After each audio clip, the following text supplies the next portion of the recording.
अम, पहले तो सभी को नमस्कार। Thank you to the Maharashtra government, Om Prakash ji और नगेश जी for giving ELMS the opportunity to be part of the physical literacy initiative.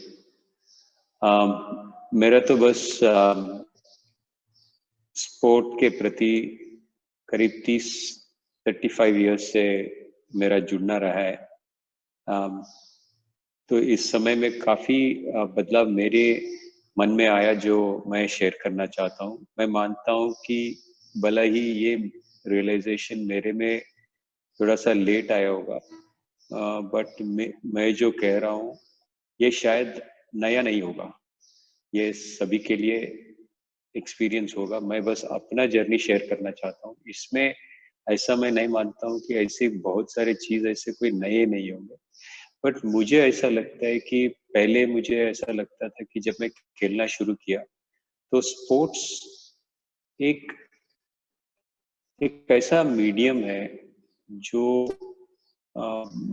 लोगों को अपनी ताकत दिखाने के लिए, जीतने के लिए बहुत आवश्यक है। मुझे ऐसा लगता था कि मुझे खेलने में बहुत रुचि थी और जीतने में और भी ज्यादा रुचि थी। तो मुझे ऐसा लगता था कि जीतने के लिए खेलना है और बाकी सब खेल व्यर्थ है। ऐसा करके मेरा बहुत बचपन से मानना था। तो मेरी जर्नी भी ऐसी थी कि जीतता तो बहुत खुश रहता था, हारता तो दुखी था, और इससे ज्यादा मैंने कुछ ज्यादा सोचा नहीं था स्पोर्ट्स के बारे में। और मैं किस्मत से बैडमिंटन प्लेयर बना, बट ऐसा नहीं कि बैडमिंटन प्लेयर बनना मेरे लिए कुछ प्लान था। मेरे माता पिता ये बैंक में काम करते थे, गलती से या बाय चांस उनका पोस्टिंग हैदराबाद में हो गया और स्टेडियम के पास हो गया तो मैं खेलने चला गया, वरना ऐसा कोई ये नहीं था कि मैं बैडमिंटन प्लेयर या स्पोर्ट्स में कुछ रुचि भी रखता। तो सभी के जैसा खेल पढ़ाई करता था और खेल कूद टाइम पास के लिए थोड़ा बहुत शाम में करते थे। बट ओवर द इयर्स उसके बाद क्या हो गया कि मैं जीता, थोड़ा बहुत हारा, थोड़ा बहुत जीता, मेरा बैडमिंटन करियर खत्म हो गया। उसके बाद मैंने कोचिंग की शुरुआत की और वो भी काफी अच्छा चला। अच्छे चैंपियंस भी पड़े, बहुत खुशी हुई। पर मुझ में जैसे हम लोग सक्सेस को देखते हैं, और आप सभी लोग स्पोर्ट्स से जुड़े हैं, आपने देखा होगा कि ऐसा नहीं है कि स्पोर्ट्स में खेलता है तो सभी लोग अच्छा तरीके से बाहर निकलते हैं। लोग दुखी होकर स्पोर्ट्स के बाहर निकलते हैं। मैंने देखा कि बहुत सारे लोग हार रहे हैं, बच्चे रो रहे हैं, माता पिता उनको डांट रहे हैं, उनका कॉन्फिडेंस डाउन हो रहा है, वो बोल रहे हैं यार छोड़ो, स्पोर्ट छोड़ो, कुछ और करते हैं। ऐसा बहुत सारे लोग ने छोड़ दिया स्पोर्ट। और मुझे ऐसा लगने लगा कि यार स्पोर्ट्स तो बोलते हैं कि कॉन्फिडेंस बढ़ाएगा, और यहाँ तो मैं देखता हूँ कि बच्चे निराश होके जा रहे हैं, हार रहे हैं, उसका माँ बाप उसको गाली दे रहे हैं कि हम लोग तेरे पीछे इतना पैसा खर्च किया, इतना टाइम खर्च किया, तू कोई जीतता ही नहीं है, तू तो बेकार है। और वो दुखी दुखी चला जाता है और वो कभी बैडमिंटन के प्रति फिर आएगा भी नहीं वापस। ऐसे चीजों में मुझे धीरे धीरे स्पोर्ट्स के प्रति सोचने पे मजबूर किया। एक साल 2015 में कोचिंग कर रहा था, तो एक छोटी बच्ची को मैं कोचिंग कर रहा था। तो मैंने थोड़े शटल फेंके उसको और उसको बोले कि यार तुम पकड़ के वापस फेंकना है, सिंपल एक्सरसाइज है, समर कोचिंग कैंप का बेसिक कोर्स था। वो बच्ची ने थोड़ा सा शटल मिस किया, तो मुझे लगा यार ये शायद कभी हो सकता है कि ध्यान कहीं इधर उधर हो। मैंने फिर वापस किया तो वो लड़की ऐसा पकड़ के फिर छोड़ दिया। मैंने यार शटल है 5 फीट की दूरी से फेंक रहा हूँ, तुम्हें क्या प्रॉब्लम है पकड़ने को? और मैं थोड़ा सा एनॉय होके चला गया कि गुस्से में कि 40 लोग हैं बच्चे क्लास में, एक बच्ची के साथ मैं 2 शटल फेंक रहा हूँ, वो पकड़ ही नहीं पा रही है, क्या है, छोड़ो यार, दूसरे बच्चों को पास चला गया वापस। वो लड़की आई और पूछी कि सर मुझे सिखाओ कि कैच कैसा पकड़ना है।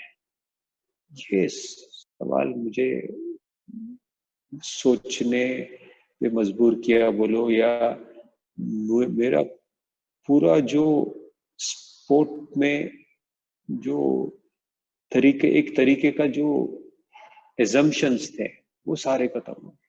मैं सोचा यार एक लड़की, एक लड़का कैच पकड़ नहीं सकते, और अगर वो नहीं पकड़ सकते हैं, हम क्या कर सकते हैं? कि हम लोग सोच रहे हैं कि 8-10 साल का बच्चा कूदेगा, खेलेगा। फिर मैं ऐसे देखने लगा बारीकी से, तो देखने लगा कि बच्चे सीधी सिंपल सिंपल सी बात कर नहीं पा रहे हैं। मैं तो गांव में थोड़ा सा पाला पोसा था कि मेरे दादाजी गांव में थे, तो हर समर चले जाते थे, कहीं पेड़ चढ़ गए, कहीं साइकिल चला लिया, कहीं छलांग मार दी लेक में। तो मैं तो रगड़ पैदा हो गया, तो मुझे तो ऐसा कोई प्रॉब्लम नहीं था। और मैं ऐसी देखने लगा कि शहर में बच्चे ऐसे निकलने लगे कि वो पीछे भागते हैं तो गिरते हैं, सभी के पैर फ्लैट फुट लगे हैं, और कोई पकड़ने को, कोई थ्रो करने को मुसीबत से मुसीबत। लड़कियां फेंक रही है तो लग रहा है कि बम फेंक रहा है, ऐसा फेंक रहा है, कोई हाथ खोल के फेंक ही नहीं रहा है। तो मुझे ऐसा लगा कि यार स्पोर्ट्स का क्या मतलब। तो मुझे धीरे धीरे इस बारे में मैं खुद से सोचने लगा, और मैं दुनिया में भी लोग देखने लगा कि ऐसा कोई मुझे ही सोचने आ रहा है कि लोग भी ऐसा सोच रहे हैं। तो मुझे ऐसा फिर ध्यान में आया कि फिजिकल लिटरेसी करके एक कॉन्सेप्ट आई है यूके में, मार्गरेट वाइट हेड करके एक लेडी ने एक लिखा है, एक बड़ा सा, इसको बड़ी तरीके से ना बोलो तो, छोटी तरीके से बोलो तो, अगर अल्फाबेट्स का एक सीक्वेंस होता है तो उसको हम अल्फाबेटिकल लिटरेसी कहते हैं। जो बात अगर वर्ड, सेंटेंसेस और पैराग्राफ्स, ग्रामर ऐसा करके एक सीक्वेंस होता है तो alphabetical literacy. Numbers, addition, subtractions, multiplication, ये न्यूमेरिकल लिटरेसी करता है। तो फिर crawling, walking, running, throwing, jumping, ये एक सीक्वेंस में अगर हम इसको फिजिकल लिटरेसी कहें, तो हमारा देश पिछले 30 सालों में बहुत तरक्की किया है अल्फाबेटिकल और न्यूमेरिकल लिटरेसी में। पर ये जो बात फिजिकल लिटरेसी की आती है, तब हम एक्चुअली पिछले जनरेशन से इस जनरेशन का लिटरेसी रेट फिजिकली कम हो गया है। बच्चे सीधा सीधा भागने नहीं सक रहे, पीछे मुड़ के नहीं भाग सक रहे, और ये प्रॉब्लम बहुत ज्यादा हो रहा है। तो इसका वजह मैं देखने लगा, तो मुझे ऐसा लगा कि बच्चे जो आते हैं वो जीतने के चक्कर में आते हैं, और थोड़ा सा हार जाते हैं तो उसका माँ बाप उसको लेके जाते हैं, यार तू तो बेकार है, तू पढ़ाई कर। और बच्चा ऐसा लगता है कि मेरा तो बेकार है, ये स्पोर्ट्स से मुझे कुछ मिला नहीं है। पेरेंट्स भी ऐसी निराशा से जाते हैं कि गवर्नमेंट सपोर्ट नहीं करता है, यूनिवर्सिटी सपोर्ट नहीं करता है, एसोसिएशन सपोर्ट नहीं करता है, स्कूल सपोर्ट नहीं, इस दौरान वो लेके चला जाता है। और जो भी बच्चा किसी भी चीज में नेगेटिव होके जाता है, तो वो चीज वो जिंदगी भर करने से रह जाते हैं। और ये बात हमें बचपन से नहीं, अगर हम बूढ़े होंगे तब हमें सताएगी, जब हम 40-50 साल के होंगे और हमें लगेगा कि हमें फिजिकल फिटनेस की जरूरत है, हमें खेल कूद करना चाहिए था, क्योंकि मेरी हेल्थ और हैप्पीनेस मेरा डिपेंडेंट है अपना फिजिकल एक्टिविटी के लिए।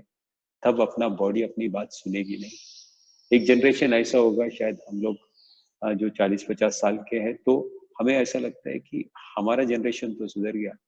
पर मैं जरूर कहता सकता हूँ कि अपने बच्चे और उनके बच्चों की जिंदगी फिजिकल लिटरेसी के बिना ये 40-50 साल भी नहीं चलेगी। 20-30 साल में ये हार्ट प्रॉब्लम्स और डायबिटीज आके ये प्रॉब्लम करेगा। और आज के तारीख में जब लॉकडाउन चल रहा है, कोविड-19 चल रहा है, तो फिजिकल लिटरेसी की और भी अहमियत अहमियत बढ़ जाती है।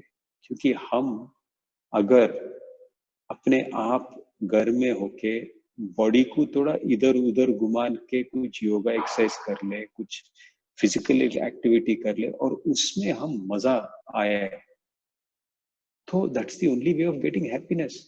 वरना हम घर में रह के कितना टीवी देखेंगे, कितना बुक पढ़ेंगे। So I think to engage in activities which make us happy is something which is very important. तो इसके लिए मुझे ऐसा लगता है कि जो हम बीज स्कूल में बोते हैं वो बहुत जरूरी है।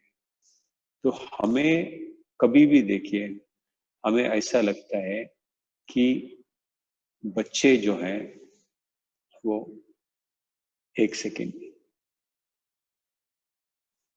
అమ్మా అమ్మా అమ్మా నువ్వు తర్వాత చేయవా, ఇప్పుడు తొందరగా వెళ్ళిపో ఇక్కడి నుంచి.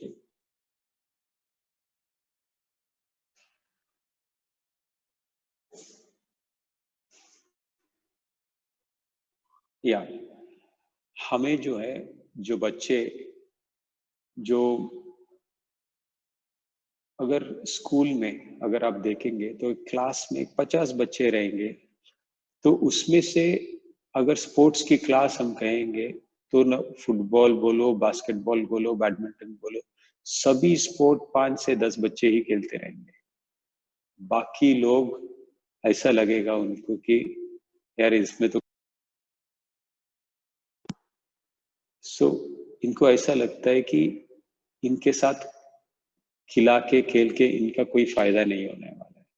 So the entire class is making only 5 people. उनमें फिजिकल एजुकेशन टीचर का भी ये रोल रहता है कि हमें टीम जीतने के लिए ये 5-6 बच्चे खेले तो बस है। तो बाकी लोग इलेक्ट्यूशन और कोई ऐसे चीज करते हैं, क्विज या कोई स्पोर्ट ऐसा ढूंढते हैं कि जहाँ पे फिजिकल एक्टिविटी कमी हो, और इसमें बहुत सारे बच्चियां रह जाती है। तो मुझे ऐसा लगता है कि हमें ये जो इवैल्यूएशन का स्ट्रक्चर है, वो पार्टिसिपेशन का स्ट्रक्चर है, और हमारा जो नजरिया है वो बदलने की आवश्यकता है। हमें इस मकाम पे आना है कि हम हर बच्चे को उसका खुद का फिजिकल एबिलिटी को मैक्सिमाइज करने की जरूरत है। एक बच्चा अपने फिजिकल एक्टिविटी कितना, मतलब अब एक बच्चा, हर बच्चा देश भर में हर बच्चा अपने आप में ही, वो ना किसी से compete कर रहा है कि the best version of what he can be और शी कैन बी। वो जितना तेज भाग सकता है, वो जितना दूर भाग सकता है, वो जितना हेवी लिफ्ट कर सकता है, वो जितना छलांग मार सकता है। ये बेसिक चीज वो करना चाहिए, क्योंकि अगर अपना आने वाला पीढ़ी फिजिकली अपने लिमिट्स को वो रीच नहीं कर सकता है, तो मेंटली वो कहाँ रीच करेगा, विजनरी कहाँ से होगा। तो इस मकाम से मेरी एक बहुत इम्पोर्टेंट रोल है फिजिकल एजुकेशन की, फिजिकल एजुकेशन टीचर्स की और स्कूल्स की। तो मैं मानता हूं कि ये जो बेसिक माइंडसेट है ये बदल के आए कि we want to have a positive report from the kid going into a sports class. वो बच्चा स्पोर्ट्स क्लास से बाहर आए और वो पहला वाला बच्चा कभी भी खुश रहेगा। एक बच्चा जो जीतेगा वो खुशी खुशी घर जाएगा, और जो क्लास में वो लास्ट आएगा वो बच्चा बोलेगा कि मैं क्लास से खुशी निकला हूं। इसके लिए हमें क्या करना चाहिए, ये हमें देखना चाहिए। The focus has to be not the top in class but the last in class. How each one of them, जो रनिंग रेस में लास्ट बच्चा है, वो भी एक अच्छी मुस्कुराहट लेके घर जाए और एक सक्सेस के तौर पे अपने आप को मान के जाए। ये बहुत अहम बात है। तो इससे मैं मानता हूं कि अपना देश का ये जो आने वाला पीढ़ी है, ये स्वस्थ भी रहेगा और खुशी भी रहेगा। और जीतना ही मकसद नहीं है, अपने आप में बेहतर बनाना मकसद है। और दिस हर बच्चा जो फिजिकल एक्टिविटी में पार्टिसिपेट करता है, वो बेहतर से बेहतर पढ़ाई भी करेगा, उसका कैरेक्टर भी बढ़ेगा, और उसका जो पूरा नजरिया है वो बदलेगा, या लाइफ स्किल्स जो बोलो वो बदलेगा। ये बचे, और इनमें से थोड़े लोग मेडल्स भी जीतेंगे। So medals is also a part of the many success of sport, not necessarily the only reason for playing sport. I think that is what my final words would be.